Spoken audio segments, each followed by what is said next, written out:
Bonjour tout le monde et bienvenue à la Notif des sportifs. J'espère que vous allez bien. Aujourd'hui, c'est une émission un petit peu différente. On va faire une grande entrevue. Et oui, aujourd'hui, on va recevoir un joueur de la LHJMQ pour parler de sa carrière. On va recevoir Manix Landry aujourd'hui. Ça va être très intéressant. On va parler de sa carrière dans la LHJMQ, son draft dans la Ligue nationale de hockey, son fameux Michigan qui a essayé aussi dans les rangs juniors, le fait qu'il est aux États-Unis, est-ce que ça a changé quelque chose dans sa carrière? Son père qui était joueur dans la Ligue nationale de hockey, le fait de rejoindre son frère aussi dans la même équipe de la LHJMQ. On va tout parler de ça et pour accueillir mes collaborateurs, j'ai Henri Babin avec nous. Henri, comment ça va? Ça va très bien, Laurie. Parfait. Est-ce que tu es un petit peu fébrile à cette première entrevue? Un peu, effectivement, c'est pas rien. Puis on a une très belle personnalité comme Alexandrie pour commencer les entrevues un petit peu plus sérieuses. Je suis très excité pour aujourd'hui. Parfait, ça. Et notre deuxième collaborateur va venir nous aider. On a Alexis Lavoie-Martel. Alexis, comment ça va? Salut les gars, ça va bien vous autres? Ben oui. Est-ce que toi aussi, t'es un petit peu fébrile à faire une entrevue, excuse, voyons, avec Manix aujourd'hui? Ouais, écoute, je pense que c'est une belle première pour nous. Tu sais, je pense que c'est le début d'une belle suite pour le podcast. Puis écoute, très heureux de commencer ça avec un gars comme Manix qui a une belle histoire à nous conter, qui a un beau parcours jusqu'à présent aussi. Donc je pense que ça va être bien intéressant. Et sans plus attendre, nous allons accueillir la personne qui a commencé dans la JMQ à 16 ans, sa dernière saison en 2021-2022 avec les Olympiques. En 63 matchs, on parle de 45 points. Cette année, avec les Voltigeurs, en 12 matchs, il a 3 points. On va accueillir nul autre que l'ancien capitaine des Olympiques, Manix Landry, avec nous. Manix, comment ça va? Salut, ça va bien, merci. Alors, Manix, on va commencer l'entrevue bien simple. On va faire ton CV de l'invité. Donc, on fait des questions vraiment rapid fire, comme on dit. Tu réponds ce que tu veux, même pas obligé de répondre. Même pas obligé de répondre la vérité, c'est toi qui décides. Alors, on va commencer par ton nom, prénom Ok, et parfait. quel âge, Manix? Manix Landry, j'ai 20 ans. Henri, vas-y avec la deuxième. Moi, j'aimerais savoir, Manix, dans quelle équipe de hockey mineur as-tu évolué quand tu étais jeune?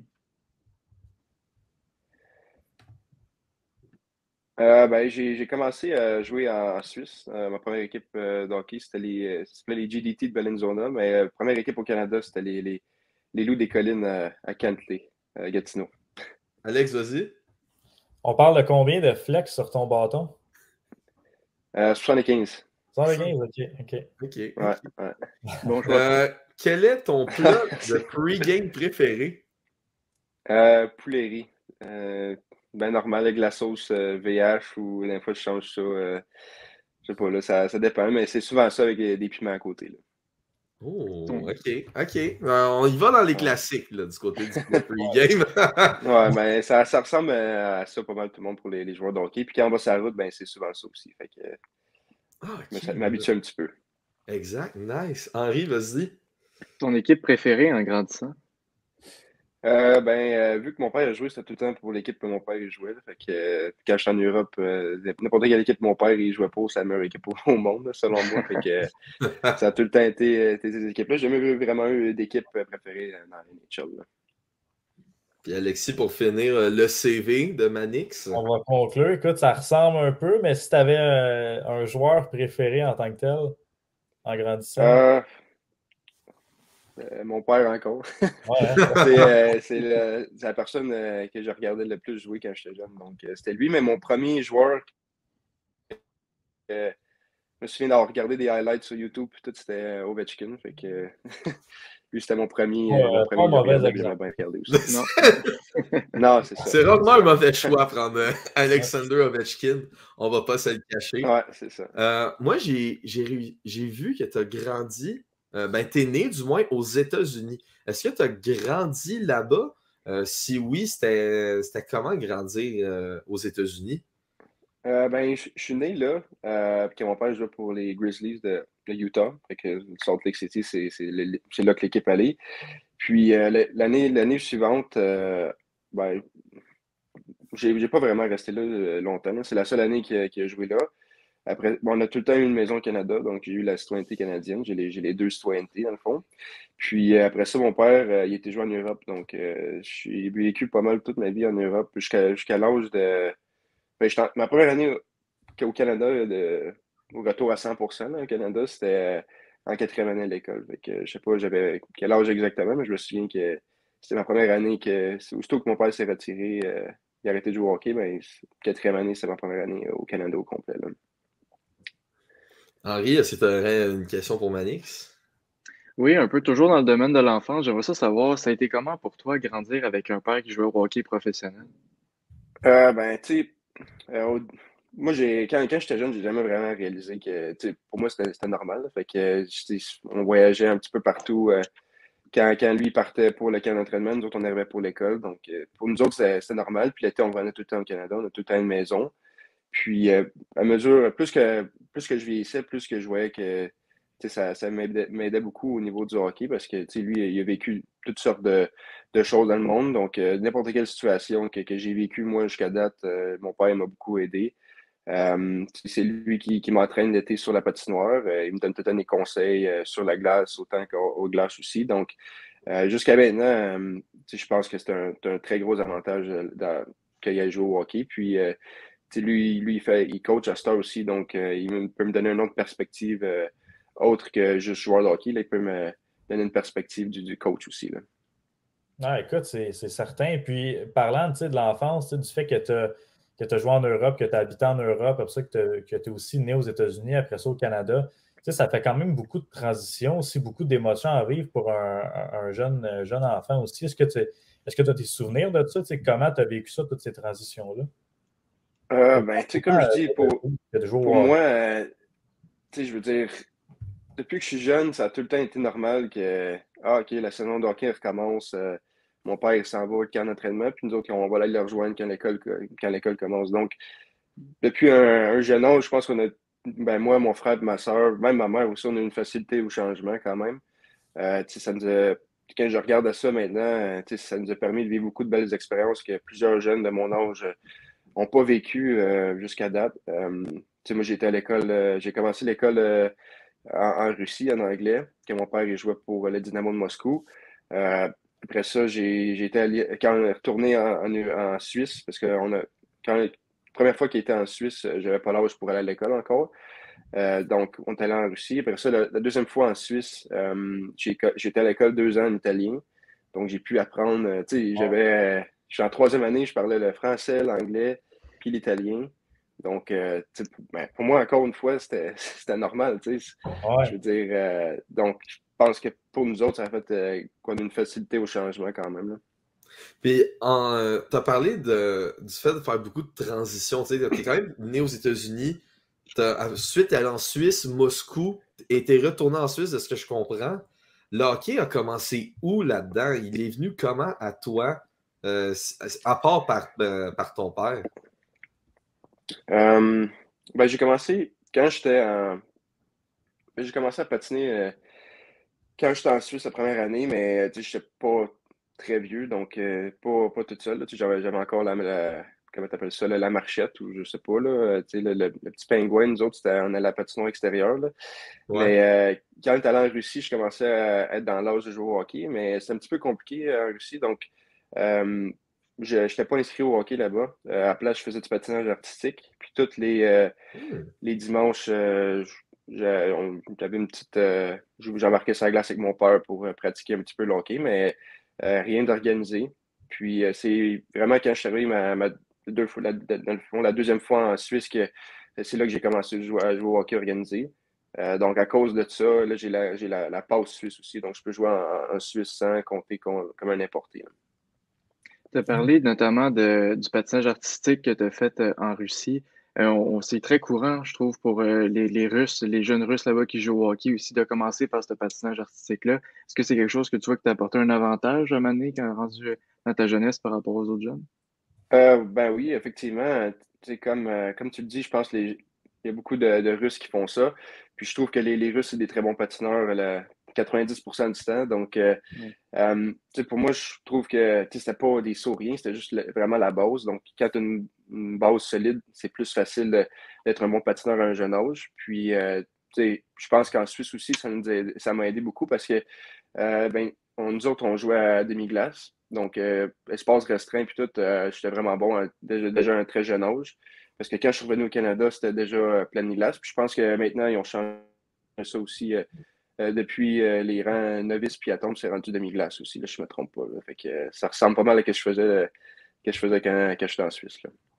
Fait que la transition, c'est quand même bien fait une fois que tu t'es envenu ici après ça pour t'adapter au niveau du format des glaces aussi, puis du style de jeu environ, j'imagine. Ouais, mais j'avais fait un tournoi, je pense, quand j'étais à Tombe première année au Canada l'été. Et puis ça n'a pas super bien été parce que c'était ma première fois sur des grandes glaces. J'avais déjà joué sur des petites glaces, c'est juste ça que j'avais connu avant. Donc, c'était difficile au début, mais quand je suis revenu à temps plein au Canada, c'était ma deuxième année à Tombe.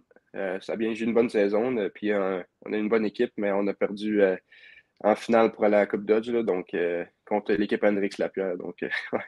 Oh. C'est bon. Ouais.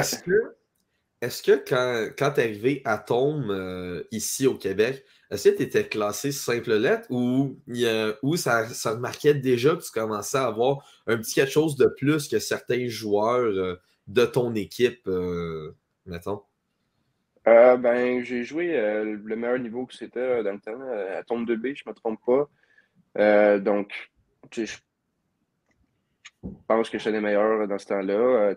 On a une couple de joueurs qui ont joué au haut niveau, qui m'ont suivi tout le long de mon hockey mineur, dans le fond. Puis, je pense que il y a moi puis Anthony Hamel qui ont joué junior là, jusqu'à date.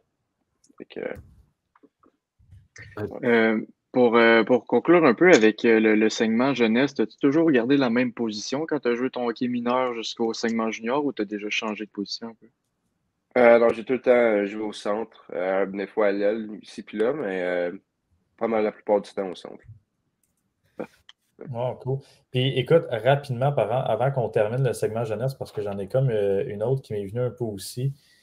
Écoute, tu parles de position puis de l'âge, où on a peut-être remarqué au niveau des lettres aussi. Toi, personnellement, dans ta tête, est-ce qu'il y a un moment où est-ce que c'est venu, où est-ce que tu t'es dit comme que tu voulais peut-être poursuivre vraiment pour établir une carrière dans le hockey éventuellement, autant dans les niveaux juniors, mais que tu t'es vraiment dit, j'aimerais ça me donner à fond parce que je veux poursuivre là-dedans puis essayer peut-être d'établir une certaine carrière aussi.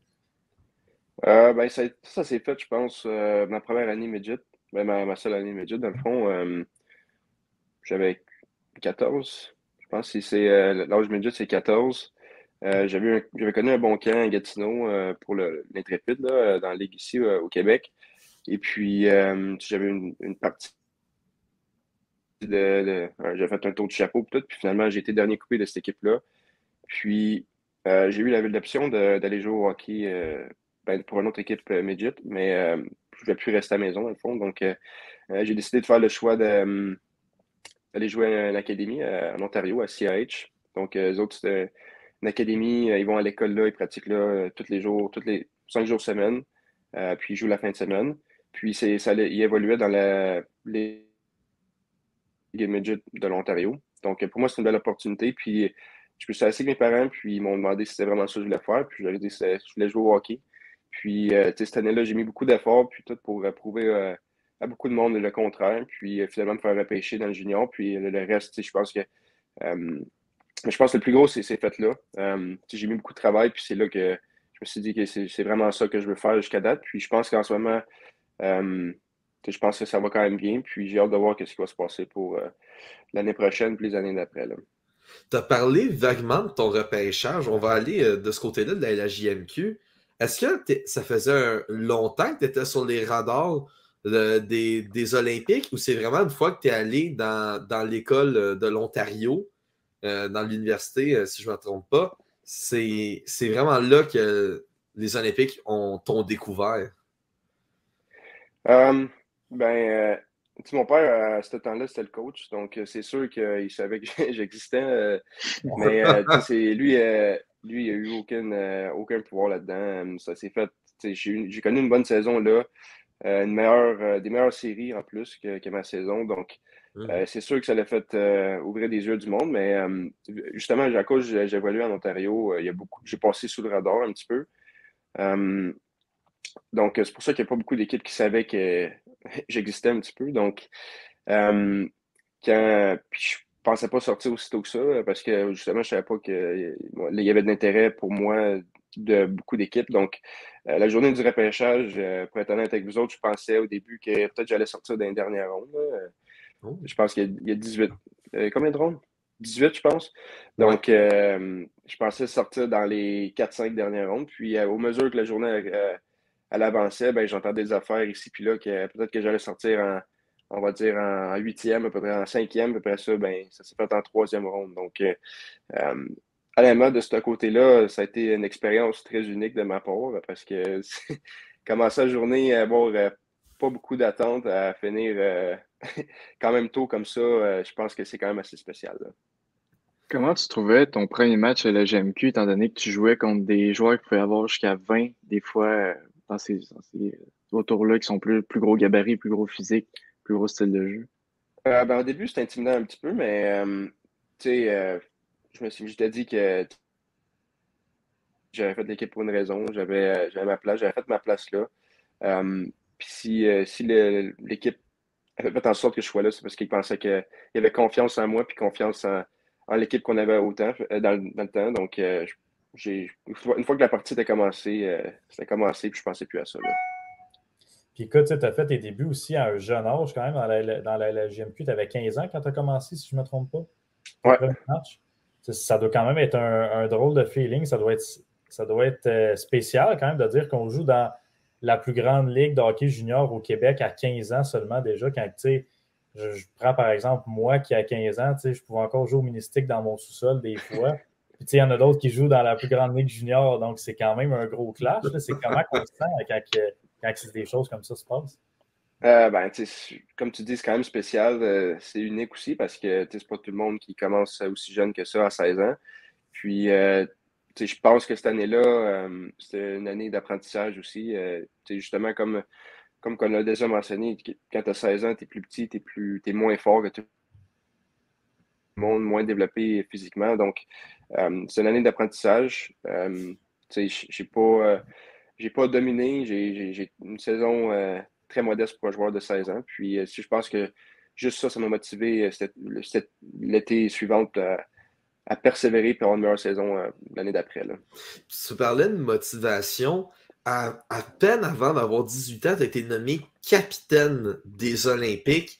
Est-ce qu'il y a eu un processus derrière ça? Comment tu t'es senti quand ton coach t'a offert le capitanat des Olympiques? C'est un feeling encore très spécial. Un feeling que j'oublierai jamais. C'est un des jours les plus fiers que j'étais le plus fier de moi. Être capitaine d'une équipe de hockey, c'est déjà spécial. Être capitaine d'une équipe de ta propre région où tu as passé la majeure partie de ta vie, c'est aussi spécial. Si tu représentes une région complète, puis depuis que j'étais jeune, depuis que je suis retourné au Canada, c'est les Olympiques, c'est l'équipe que tu regardais, c'est comme c'est juste à côté de chez vous. Donc, Ouais. être capitaine de cette équipe-là, honnêtement, il n'y a pas beaucoup de monde qui peuvent décrire ça. C'est une grande fierté pour moi. Là. Tu as été aussi cette saison récemment échangé au Voltigeurs de Drummondville. Penses-tu que tu as une bonne capacité d'adaptation qui est sûrement dans deux styles de jeu différents, deux styles de coaching assez différents entre ta nouvelle équipe et ton ancienne? Ouais. Le changement, comme j'ai dit, le changement, c'est quand même assez facile d'une manière parce que j'ai déjà vécu plein de plages, je suis capable de m'adapter. Euh, mais c'est sûr que j'aurais aimé aider l'équipe plus jusqu'à date. On a 2 victoires depuis que je suis arrivé, donc on n'est pas dans une très bonne séquence, mais je pense qu'il y a beaucoup de choses qui rentrent en compte ici. On a beaucoup de nouveaux joueurs. On est 3 joueurs qui reviennent de 3 grosses blessures. Donc, ça nous a pris un petit peu plus de temps que prévu pour revenir game shape. Puis, là, on commence vraiment à bien jouer. Puis, je suis pas sûr qu'on peut finir l'année sur la bonne voie, là. Puis, Henri a glissé un mot sur son échange des voltigeurs. On s'entend qu'aux Olympiques cette saison, c'était une des équipes les plus dominantes de la JMQ. Tu t'es fait échanger aux voltigeurs, qui est une équipe qu'on pourrait dire en reconstruction. Mais tu rejoins ton frère, ce qui est quand même pas une mauvaise chose, on va s'entendre. Ouais, Mais ouais. comment tu as vécu cette transition-là? C'est sûr que le fait de retrouver ton frère et jouer avec lui, ça va être plaisant, mais la transition de équipe contender à équipe en reconstruction, est-ce que ça a été dur sur le moral sur le coup ou ça s'est quand même bien pris? Ben, sur le coup, j'étais un peu surpris parce que, j'ai passé toute ma carrière là. J'étais le capitaine aussi, donc, c'est un petit peu surpris, mais en même temps, j'étais quand même excité pour d'un nouveau défi puis tout. Il y avait déjà il avait déjà leurs 3-20 ans à Gatineau, puis avec ma blessure, je savais que ça allait prendre plus de temps pour revenir, me retrouver un petit peu, parce que ça faisait longtemps que j'avais pas joué. Donc, je savais un petit peu que ça s'en venait d'une manière, mais de l'entendre pour la première fois, j'étais surpris. Puis, euh, c'est ça, mais une fois, la journée après, où j'étais quand même content, un nouveau défi, je rejoins mon frère, puis une équipe un petit peu plus jeune. Je pense que encore, ça reste un beau défi. Il reste encore une vingtaine de games, donc on peut faire beaucoup, beaucoup de positifs, là. Tu as Puis parlé de justement, ta... Oh, vas-y, vas-y, Henri. Alexis. OK. Tu as parlé de ta blessure dans ta dernière réponse. Est-ce que c'est quelque chose que tu penses que tu peux revenir plus fort que tu étais avant avec tout le processus que tu sais que tu perds un peu de temps de jeu comparé aux autres qui continuent de s'améliorer? Oui, effectivement. Ben, pour le reste de ma carrière, je pense que ça va être quelque chose euh, qui va m'aider. C'est plate que ça arrive, ces blessures-là, mais d'une manière, tu si ça arrive plus tard dans ma carrière, je me le souhaite pas, mais si ça arrive, je vais savoir un petit peu comment gérer ça. Il y a des choses que je vais mieux faire, d'autres choses que je peux dire que je trouve que j'ai bien fait. Tu sais, c'est une game où tu apprends un petit peu, puis tu essaies de trouver toi comment que ça marche un petit peu, qu'est-ce qui marche pour toi dans le fond. Euh, donc, je pense que c'est sûr que ça va m'aider pour le futur, là. Puis pour le moment, tu sais, comment tu trouves que ça se passe de ton côté, l'adaptation avec les voltigeurs, autant pour le fait d'avoir déménagé de ville, mais pour aussi ce qui se passe sur la glace. Puis aussi, si tu peux parler du fait que, comme le Rick l'a dit, que tu rejoins quand même ton frère. Donc, tu sais, tout ça ensemble, comment ça se passe pour toi depuis ton arrivée à Drummondville? Ben, je vais parler hors glace tout de suite. Je reste en pension avec mon frère à cette heure. Donc, les deux, on a le sous-sol à notre pension à nous autres toutes seules. C'est quand même cool. Ah, Je pense que je l'ai dit assez souvent. Mon frère, c'est mon meilleur ami. C'est la personne avec qui j'ai le plus de fun.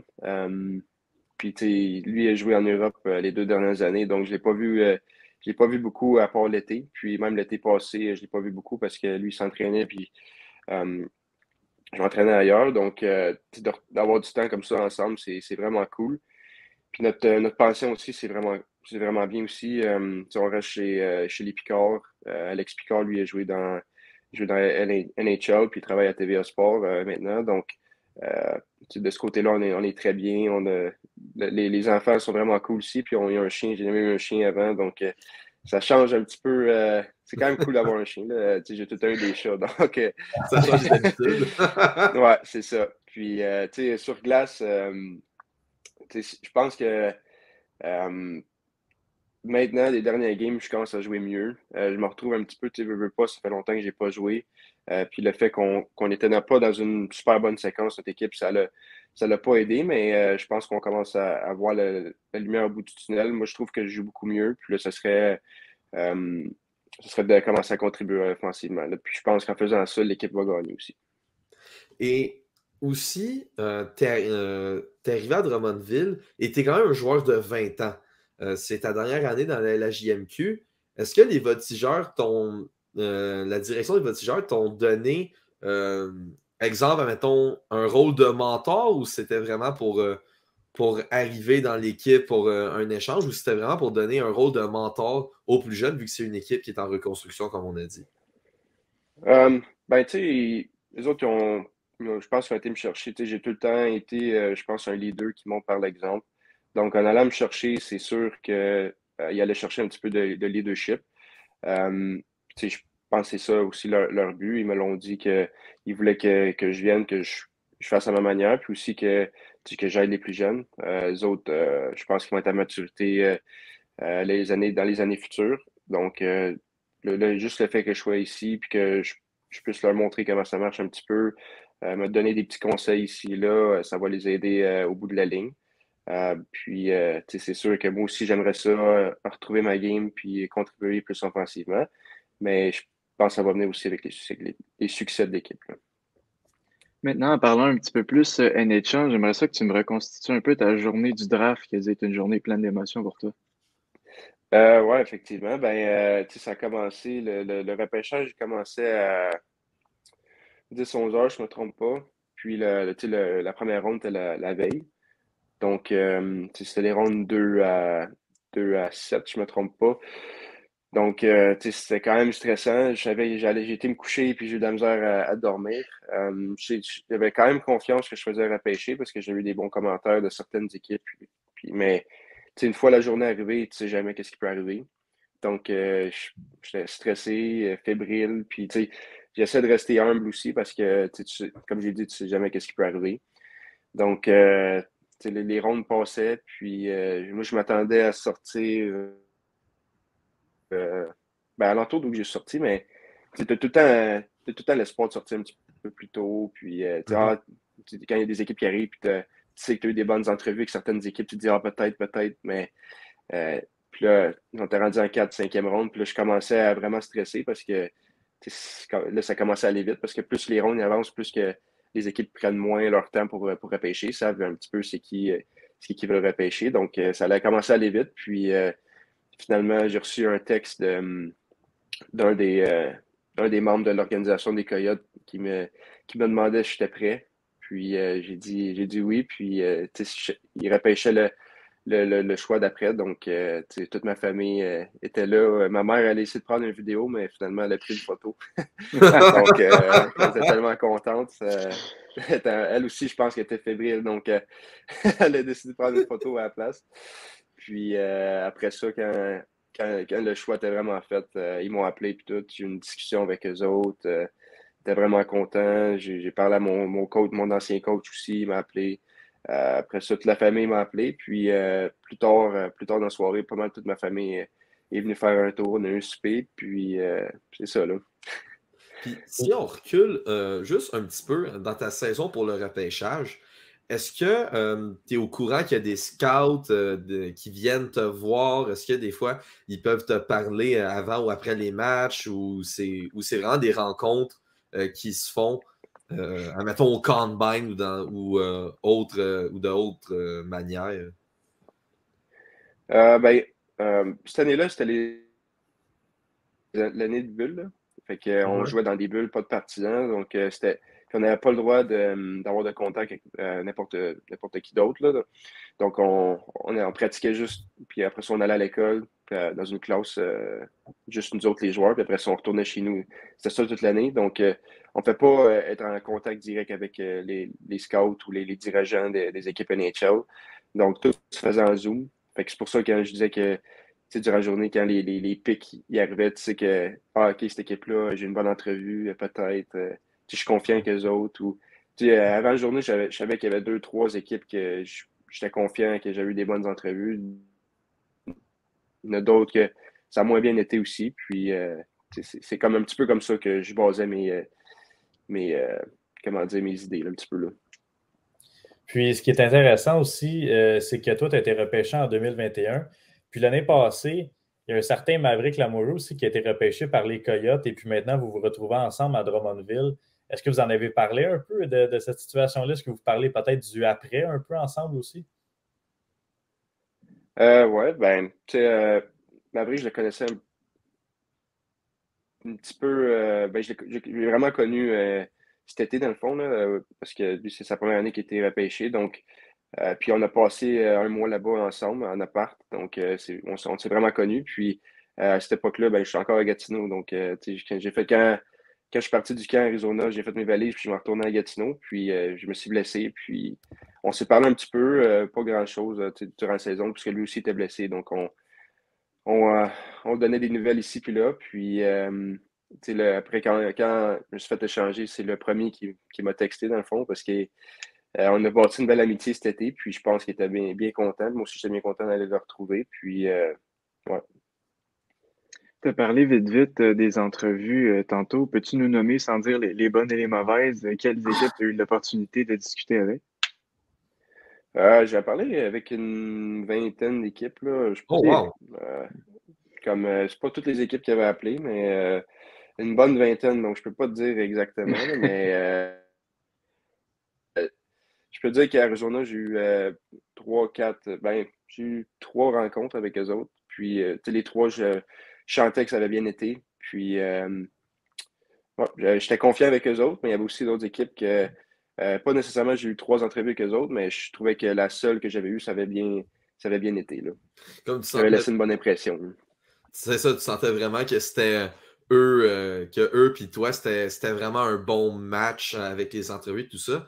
Au camp d'entraînement, t'en as parlé un peu, t'es allé au camp des Coyotes. Est-ce que tu as eu la chance de parler à André Tourigny aussi sur ton jeu et ton camp en tant que tel? J'ai pas parlé à André de ça, mais tu sais, vu que André c'est un Québécois, il savait j'étais qui. Puis je l'avais déjà rencontré avant qu'il soit coach à Arizona. Donc je le connaissais un petit peu de nom aussi.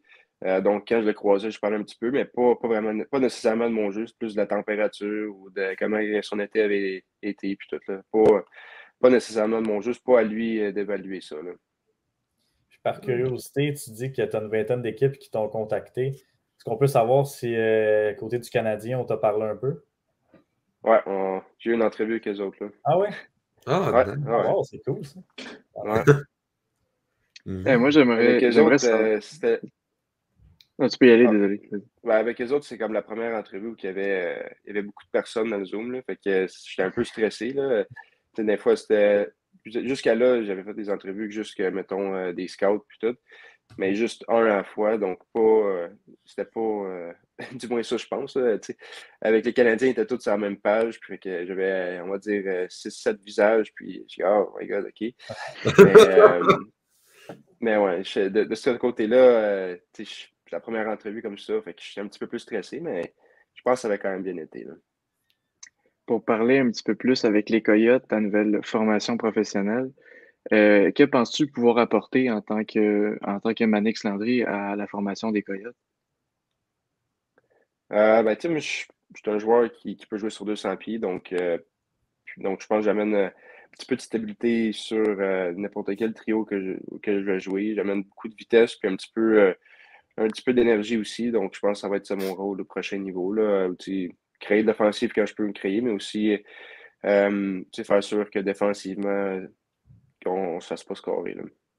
Et t'as parlé, on en a parlé plus tôt dans l'entrevue, du fait que c'est ta dernière année dans la JMQ. Est-ce qu'il y a eu des contacts avec les Coyotes pour savoir la suite des choses? Si oui, est-ce que tu sais ça serait quoi la suite après la JMQ? Ben, en ce moment, pas vraiment, parce que tu sais, je reviens d'une blessure, donc Mhm. ils n'ont pas parlé de ça encore. Ils me laissent encore le temps de retrouver ma game à 100%, comme j'ai dit avant. Puis, tu sais, je pense que ça va venir plus tard dans l'année, là. Tu sais, j'ai pas fait grand-chose à date, donc il n'y a pas grand-chose à évaluer. Euh, donc, ça va venir un petit peu plus tard cette saison, si jamais ça vient, là. On a vu une manœuvre spectaculaire un peu de ta part cette année avec une tentative du Michigan, qui est un move assez essayé dernièrement. Est-ce que c'est de quoi qui était spontané ou les gars à pratique qui t'ont vu l'essayer une couple de fois avant? Euh, ben, tu sais, ça, c'est drôle parce que depuis, je pense que j'avais 16 ans dans la ligue, ça a commencé à être un petit peu populaire. Tu sais, on voyait des joueurs ici plus Mhm. scorer de même. Donc, j'avais commencé à me pratiquer des pratiques. Puis là, à la fin des pratiques, là, je veux dire, là, quand tout le monde a débarqué, tu sais, à 16, c'est toi qui ramasse les pucks. Donc, tu étais le dernier à débarquer sur de la glace. Donc, juste en ramassant les pucks, j'ai commencé à me pratiquer un petit peu. Puis, à 17, j'ai essayé de le faire aussi. À 18 aussi. Mais, tu sais, faut que ça arrive vraiment dans une game. Faut que tu aies les éléments parfaits quasiment. Il faut que ça soit début de période parce que sinon la glace est trop. Il y a trop de neige, donc la puck elle glisse. Il faut que ton tape soit quasiment parfait. Comme je vous dis, début de période. Puis, il faut que la POC, une fois que ça arrive, qu'elle veuille collaborer avec toi aussi. Là. Il y a beaucoup d'affaires à considérer quand tu fais ça, mais des fois, ça arrive juste sur le moment. Puis, j'ai scoré un comme ça l'année passée, c'est arrivé parfaitement. Puis, c'est sûr que je n'essaierai pas ça à chaque game si les éléments ne sont pas là, mais comme je dis, en début de période, si la glace est belle, puis j'ai confiance que je suis capable de l'avoir sur ma palette, moi le faire, mais si je peux faire une pause avant que je pense on a plus de chances de scorer comme ça, je vais faire la pause avant. Mais pour les jeunes hockeyeurs qui nous regardent, vous pouvez maintenant savoir c'est quand le bon temps pour faire un Michigan dans un match. Et, des fois, tu peux être chanceux aussi. Là, en fin de période, si jamais tu passes une période du net et qu'il y a un spot de glace qui est correct, ben, tu peux l'essayer aussi. Là, mais moi, je parle des meilleures conditions. Début de période, je pense que c'est la meilleure affaire. Là. Est-ce que, pour retourner dans ton camp des Coyotes, est-ce que tu avais eu la chance de rencontrer quelques gars qui font l'équipe en ce moment dans la Ligue nationale de hockey, ou tu étais pas mal plus avec les recrues des Coyotes? Ben, vu que tu es jeune, tu tiens plus avec les recrues et tout, mais les vétérans ils viennent te parler ici un petit peu. J'ai parlé avec Keller un petit peu, Krause un petit peu, mais c'est pas, je me tenais pas à me tenir avec eux autres, mais vu que tu es plus jeune, tu tiens avec les plus jeunes. Là. Mais c'est quand même vraiment cool de pouvoir parler avec eux autres un petit peu. Eux autres, je pense pas qu'ils le remarquent, mais pour nous autres, les jeunes, c'est vraiment impressionnant. Puis, c'est des joueurs que tu regardes à la télé, donc n'importe où qui te disent, tu vas le faire. Là. C'est ça, exact. Tu devais quand même te sentir petit quand tu regardes, quand tu voyais Clayton Keller arriver vers toi puis Lawson Krause pour te jaser un peu. Ouais. Ouais, ben, tu sais, pas me. Tu sais, à un moment donné, faut que tu te dises, OK, je suis rendu là, je suis dans un camp NHL, tu sais, faut que tu sois un petit peu une éponge dans ces camps-là, parce que justement, tout le monde qui te donne des conseils, c'est tout du monde d'expérience. Donc, n'importe quoi qu'ils te disent, la plupart du temps, ils ont raison. Fait que tout ce que tu peux absorber, tu le gardes, puis quand tu reviens junior, c'est là que toi, tu vas donner ces trucs-là à du monde. Là. Ouais, puis justement, est-ce qu'il y en a des conseils là-dedans que tu as retenus plus particulièrement que d'autres, autant de la part des joueurs que tu as rencontrés ou du personnel d'entraîneur de là-bas? Ben, j'ai pas de conseil en particulier. Beaucoup de joueurs te donnent des petits conseils ici puis là, comment placer ta palette ou comment faire pour battre un gars, juste simplement. Mais le plus gros conseil, je pense, le plus gros message que j'ai retenu, c'est faut que tu. Je sais pas comment dire ça en français, mais en anglais, faut que tu own the moment. Quand c'est ton tour, faut que tu sois prêt. Faut que tu prennes ton moment. Faut que tu savoures ton moment, mais aussi faut que tu. Saisir l'opportunité. Tu n'auras pas. Ouais, saisir l'opportunité. C'est ça que je veux dire. OK. Henri, je pense que vous voulez y aller. Oui, effectivement. Là, on sait que si on te donne l'opportunité de jouer dans la Ligue nationale, tu vas jouer partout ce qu'on dit de jouer. Mais mettons qu'on te demande avec quel coéquipier tu aimerais jouer, avec qui tu devrais jouer en ce moment avec les Coyotes. Dans la NHL ou. Comme tu veux, ça peut être la NHL. Ok, ben moi, mettons avec les Coyotes, on va dire, avec Keller, les meilleurs joueurs, ça serait vraiment cool. Keller et Krause, je pense, c'est deux très bons joueurs. Il y en a beaucoup d'autres sur l'équipe qui sont vraiment bons, là, mais jouer Keller, je trouve que c'est le joueur le plus extraordinaire que j'ai vu à date. J'ai pas été sur la glace avec tout le monde dans la NHL encore, mais lui, il se sépare juste parce que c'est un joueur intelligent. C'est un petit joueur, mais il est tout le temps capable de sauver du monde, de trouver de l'espace, faire des passes. Il score tout le temps des pratiques, puis ses mains sont extraordinaires. Donc, à date, c'est le joueur le meilleur joueur que j'ai été sur la glace avec. Là. Très d'accord. Et si tu fais l'équipe des Coyotes, ce qu'on espère quand même, bien évidemment, là, on le souhaite pour toi, est-ce qu'il y a certaines situations de match que tu aimes vraiment mieux te faire utiliser que d'autres, exemple, être en power play ou être en désavantage numérique? Certains, il y en a qui aiment ça être en désavantage numérique. Est-ce qu'il y a vraiment des situations de match que tu préfères être durant la game? Ben, moi, j'aime ça jouer partout, là, tu sais. J'aime ça jouer sur le piqué parce que ça l'aide beaucoup l'équipe. J'aime ça jouer sur le power play parce que tu as une chance de scorer des buts puis d'aider l'équipe à gagner, justement. Tu sais, le piqué, c'est plus pour défendre. Power play, c'est plus pour attaquer. Mais je te dirais, mes moments préférés, c'est plus quand c'est serré dans les games, quand tu as des gros face-offs à prendre. Je pense que c'est là aussi que je suis bon. Là. Je suis capable de gagner des gros face-offs parce que je suis un centre. Puis, justement, je pense que les coachs me font confiance parce que oui, je suis capable d'amener beaucoup offensivement, mais défensivement, je suis quand même aussi un joueur fiable. Donc, ils ont confiance de me mettre sur la glace là, pour ces moments-là, justement. Là. Et quand l'équipe a besoin de but ou défendre une avance. Là. Oui, ça c'est évident. Et dernière question avant qu'on se laisse, Manix. Quel serait ton plus grand rêve réalisé pour ta carrière de joueur? Jouer dans la nature avec mon frère. Oh, wow! Ouais, ça serait vraiment cool. Tu sais, le fait de pouvoir jouer ensemble junior, c'est extraordinaire parce que tu sais, on n'aurait jamais cru avoir la chance de jouer ensemble, justement, à un niveau aussi haut que ça. Là, maintenant, c'est comme tu dis, ce serait mon rêve de jouer dans la NHL. Puis avec mon frère aussi, ça serait un autre niveau. Jouer contre un NHL, ça serait vraiment cool aussi. Là. Oui, je suis d'accord avec toi. Un des deux, je suis pas difficile. Mais c'est bon, ça. Faut pas avoir des attentes trop élevées aussi. C'est le fun. C'est bon, une belle manière de penser. Ben, Manix, merci beaucoup de nous avoir laissé du temps pour cet entretien-là. C'est très, très, très apprécié de l'équipe MDS, mon cher. Ah, ça me fait plaisir. Merci à vous. C'est vraiment sharp. Merci à toi, Manix. Ouais, merci écoute, beaucoup. on va te souhaiter vraiment le meilleur pour la suite aussi, pour le reste de la saison avec les Voltigeurs, puis ce qui va s'en venir au cours de l'été puis de l'automne prochain avec le camp d'entraînement des Coyotes. Parfait, merci beaucoup. Et de rien, c'était la notif des sportifs en compagnie de Henri, Alexis et de moi-même, Loric Salvaille. Alors, passez une excellente journée tout le monde. Salut!